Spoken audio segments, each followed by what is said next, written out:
नमस्कार दोस्तों। आज मैं फिर से आपके साथ थायराइड से रिलेटेड चीज़ें थोड़ा डिस्कस करूँगी। अगर आपको थायराइड है तो कौन सा है? आपने अगर आपको नहीं पता, आपको जानकारी नहीं है, तो क्या आपको ये लक्षण, इनमें से कोई लक्षण, ज़्यादातर लक्षण इनमें से जो मैं आगे बताऊँगी वो आपको महसूस होता है, तो ज़रूर चेक कराएँ। तो थायराइड हो में आप 2 कंडीशन को हम देखते हैं, hyper and hypo. Hypo thyroidism में क्या होता है, अंडर एक्टिविटी होती है थायराइड की, है ना। इसमें क्या होता है कि थायराइड हार्मोन्स कम रिलीज़ कर रहा है थायराइड। और हाइपर क्या हो रहा है, ओवर एक्टिव हो गया है, ज़रूरत से ज़्यादा, बॉडी को जितनी रिक्वायरमेंट नहीं है उससे ज़्यादा थायराइड हार्मोन रिलीज़ हो रहे हैं। तो मैं आप सब लोग लक्षण समझ पाएँ, मैं उस पे ज़्यादा फोकस करूँगी।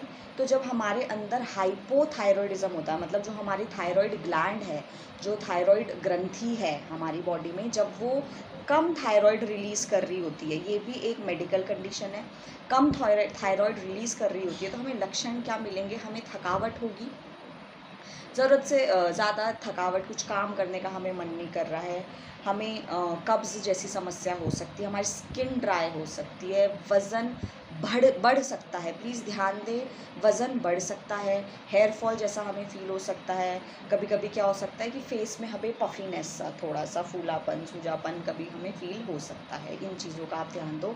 वहीं पे दूसरी कौन सी कंडीशन है थायराइड की, जब हमारी थायराइड ग्रंथि ओवर एक्टिव है, ज़रूरत से ज़्यादा काम कर रही है, ज़रूरत से ज़्यादा शरीर में थायराइड हार्मोन को रिलीज़ कर रही है, तो हमें क्या महसूस हो सकता है? हमें वेट लॉस महसूस हो सकता है, ठीक है। हमारा जो मेटाबॉलिज्म है वो बढ़ सकता है, हमारी भूख लगना हमें ज़्यादा हो सकती है।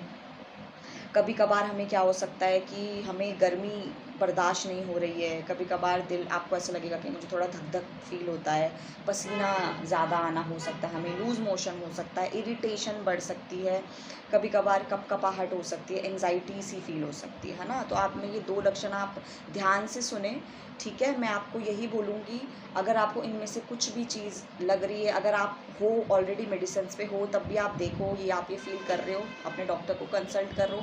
अगर आपको नहीं पता आपकी थायराइड की स्थिति क्या है और फिर आप इनमें से कोई चीज़ फ़ील कर रहे हो, तो आप फिर भी अपने डॉक्टर को दिखाओ। मैं यहाँ पे किसी को ट्रीटमेंट नहीं प्रिस्क्राइब कर रही हूँ, मैं आप सबको as a doctor, being a doctor, मैं आयुर्वेद फ्रेटर्निटी को बिलोंग करती हूँ, but being a doctor, being in my ethics, मैं आप सबको यही बोलूँगी, मैं यहाँ पे ट्रीटमेंट नहीं प्रिस्क्राइब कर रही हूँ। आप प्लीज़ किसी डॉक्टर से ही प्रिस्क्राइब्ड मेडिसिन लें, वो आपकी इच्छा है, आपका डॉक्टर जो आपको थायराइड के लिए बताए।